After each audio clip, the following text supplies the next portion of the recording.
అందరికీ నమస్కారం. పోలీస్ అమరవీరుల సంస్మరణ దినోత్సవం సందర్భంగా ఇక్కడికి విచ్చేసిన పెద్దలు, గౌరవనీయులు, ఒక విజనరీ నాయకుడు, క్రమశిక్షణకు మారుపేరు, నిబద్ధత కలిగిన వ్యక్తి మాన్యశ్రీ గౌరవ ముఖ్యమంత్రి నారా చంద్రబాబు నాయుడు గారికి, వేదిక మీద ఆసీనులైన పెద్దలు, గౌరవనీయులు చీఫ్ సెక్రటరీ విజయానంద్ గారికి, రాష్ట్ర డీజీపీ శ్రీ హరీష్ కుమార్ గుప్తా గారికి, ఐపీఎస్, ఇతర ప్రముఖ పోలీస్ కుటుంబ సభ్యులకు, ఇక్కడికి విచ్చేసిన పోలీసులందరికీ కూడా పేరు పేరున ధన్యవాదాలు, నమస్కారాలు.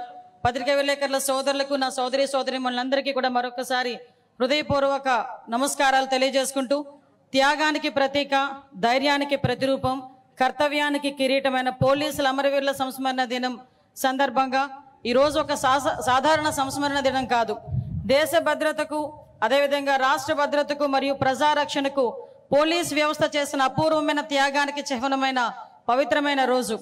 1959 అక్టోబర్ 21న లడఖ్లోని అత్యంత క్లిష్టమైన వాతావరణంలో మంచు పర్వతాల మధ్య చైనా దురాక్రమణదారులను ఎదుర్కొని వీరమరణం పొందిన 10 మంది సాయుధ పోలీస్ అమరవీరుల స్ఫూర్తిని ఈరోజు మరొకసారి మనందరం కూడా గుర్తు చేసుకుంటున్నాం. పోలీస్ అంటే ఒక ధైర్యం, పోలీస్ అంటే ఒక బాధ్యత, పోలీస్ అంటే ఒక త్యాగం. ఈ పోలీస్ వృత్తిలో అడుగు పెట్టిన రోజు నుంచి కూడా ప్రాణాలను సైతం లెక్క చేయకుండా ప్రజాసేవే పరమాధేయంగా మీరందరూ చేస్తున్న కృషికి మరొకసారి మీ అందరికీ కూడా పాదాభివందనం చేయాలి. ఎందుకంటే ఒక పక్క నుంచి వృత్తి ధర్మం నిర్వర్తిస్తూ, ఒక పక్క నుంచి ప్రజాసేవనే సాధారణ సేవ కాకుండా ప్రజాసేవే మీకు పరమావధిగా భావించి ప్రజల కోసం రాత్రి పగళ్ళు పనిచేసే పరిస్థితి మన పోలీస్ డిపార్ట్మెంట్ వాళ్ళకి. రాష్ట్రంలో ప్రజలందరూ కూడా, దేశంలో ప్రజలందరూ కూడా ప్రశాంతంగా ఉన్నారు అంటే పైన పోలీస్ అనే వ్యక్తి మా గురించి పనిచేస్తున్నారు, మా భద్రతకు రక్షణ వలయంగా నిలబడ్డారు అనే ఒకే ఒక ధైర్యంతో ఈరోజు ప్రజలందరూ కూడా ఉండే పరిస్థితి. అదేవిధంగా రాష్ట్రంలో ప్రజలందరూ పండగ వాతావరణంలో ఉంటే మీరు మాత్రం విధి నిర్వహణలో రోడ్డు మీద ఉండే పరిస్థితి. అయినప్పటికీ కూడా మీ కుటుంబ సభ్యులకి ఈ సందర్భంగా అందరికీ కూడా ధన్యవాదాలు తెలియజేసుకోవాలి. మిమ్మల్ని వెన్నంటి ప్రోత్సహిస్తూ ప్రజారక్షణలోని, దేశ రక్షణలోని, ప్రజారక్షణలోని కూడా ముందుండి నడిపించినందుకు మీ కుటుంబ సభ్యులకు కూడా మరొకసారి ధన్యవాదాలు తెలియజేసుకుంటున్నాం. మరి ముఖ్యంగా గౌరవ మాన్యశ్రీ ముఖ్యమంత్రి నారా చంద్రబాబు నాయుడు గారు విజనరీ లీడర్ ఈరోజు రాష్ట్ర అభివృద్ధి సంక్షేమ కార్యక్రమాల్లో ముందుండడమే కాకుండా అనేకమైన పెట్టుబడుల కింద మన రాష్ట్రానికి తీసుకురావడంలో ముందుండి నడిపిస్తున్నారు. ఈరోజు రాష్ట్రానికి పెట్టుబడి రావాలన్నా, అభివృద్ధిలో ముందుకెళ్లాలన్నా, సంక్షేమం సక్రమంగా జరగాలన్నా కూడా ఈరోజు మనందరం కూడా, ప్రజలందరూ కూడా నిర్భయంగా, భద్రత పటిష్టంగా ఉండే పరిస్థితి ఉండాలి. దానికి ప్రత్యేకంగా మన ముఖ్యమంత్రి గారి నాయకత్వంలో, డీజీపీ గారి సారథ్యంలో మన ఆంధ్ర పోలీస్ నేర నియంత్రణలోనే కాకుండా తమ బాధ్యతను నేర పరిశోధనలో కూడా సమర్థవంతంగా నిర్వహించే పరిస్థితి కనిపిస్తూ ఉంది. దేశంలోనే ఆధునికతను, సాంకేతిక విధానాలను అవలంబు చేసుకొని నేర నియంత్రణ, నేర పరిశోధనలో ముందుండు వేయటం అనేది నిజంగా ఒక మంచి పరిణామం కింద భావించాలి.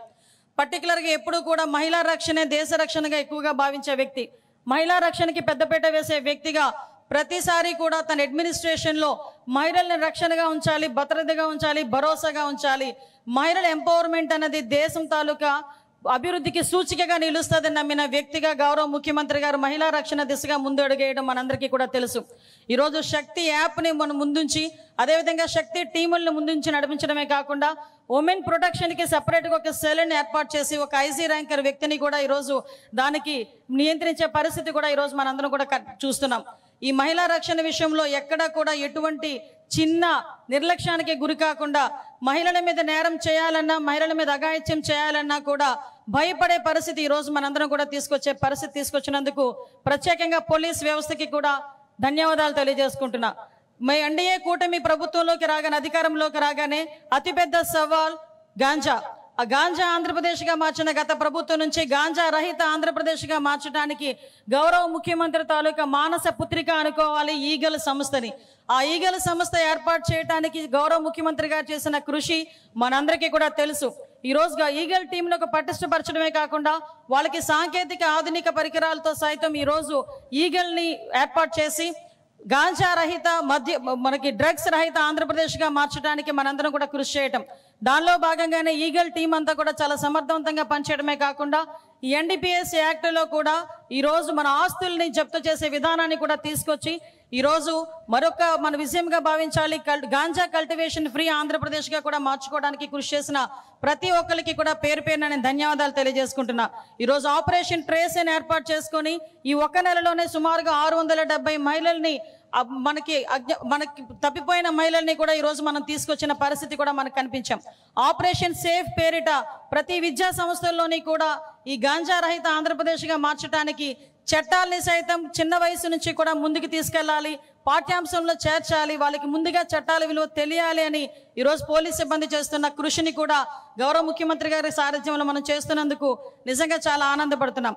ఈ సైబర్ క్రైమ్ పోలీస్ స్టేషన్ల ఏర్పాటులో గౌరవ ముఖ్యమంత్రి గారి పాత్ర అమోఘం అని చెప్పాలి. ఈరోజు సైబర్ క్రైమ్కి సంబంధించి ఎక్కడా కూడా ప్రజలు ఎటువంటి ఇబ్బందులు కలగకుండా సైబర్ క్రైమ్ పోలీస్ స్టేషన్స్ ఏర్పాటు చేయడమే కాకుండా నేర పరిశోధనలోని నేర నియంత్రణలోని కూడా ఈరోజు ముందుండాలనే ఉద్దేశంతో దేశంలోనే మొట్టమొదటిసారిగా డ్రోన్ వ్యవస్థల్ని పటిష్టపరచడమే కాకుండా సీసీ కెమెరాలు 1,00,000 CCTV కెమెరాలు లక్ష్యంగా పెట్టుకొని ఈరోజు ముందుండడం జరుగుతుంది. మరొకసారి మీ అందరికీ కూడా ధన్యవాదాలు తెలియజేయాలి. ఎందుకంటే ఒక నేరం జరిగిన తర్వాత 24 గంటల్లోనే నేరం చేసిన వ్యక్తిని పట్టుకుని రిమాండ్కి పంపించడమే కాకుండా త్వరితగతిన అతనికి శిక్ష పడేటట్టుగా చేసిన ప్రతి ఒక్క పోలీస్ సిబ్బందికి కూడా మరొకసారి నేను ధన్యవాదాలు తెలియజేసుకుంటున్నా.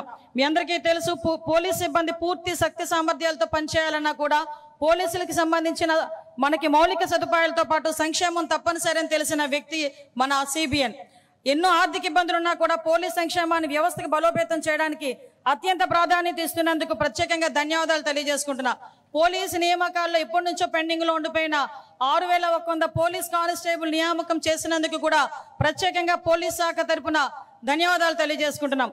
పోలీసు ఉద్యోగి మరణించే సహకారమును అందించడంతో పాటు అర్హత కలిగిన ప్రతి ఒక్కరికి కూడా కారుణ్య నియామకాలు చేయించడం, అదేవిధంగా నూతనంగా ఆధునిక పోలీస్ స్టేషన్ల నిర్మాణం, ఆధునిక సాంకేతిక పరిజ్ఞానం, రవాణా వాహనాల సమకూర్పు ఇవన్నీ కూడా పోలీస్ వ్యవస్థని మరింత బలవంతం చేస్తూ స్మార్ట్ పోలీస్ వ్యవస్థగా తీర్చిదిద్దే పరిస్థితి కనిపిస్తూ ఉంది. మీ నాయకత్వంలో ఆంధ్రప్రదేశ్ ప్రభుత్వం పోలీస్ శాఖ అందిస్తున్న ప్రోత్సాహం, సాంకేతిక అభివృద్ధి మరియు సిబ్బంది సంక్షేమానికి పోలీస్ శాఖ తరపున కృతజ్ఞతలు తెలియజేస్తున్నాం సార్. మీ దూరదృష్టి వల్ల మన పోలీస్ వ్యవస్థ నేటి ఆధునిక సవాళ్ళను ఎన్నో ఎదుర్కొంటుంది.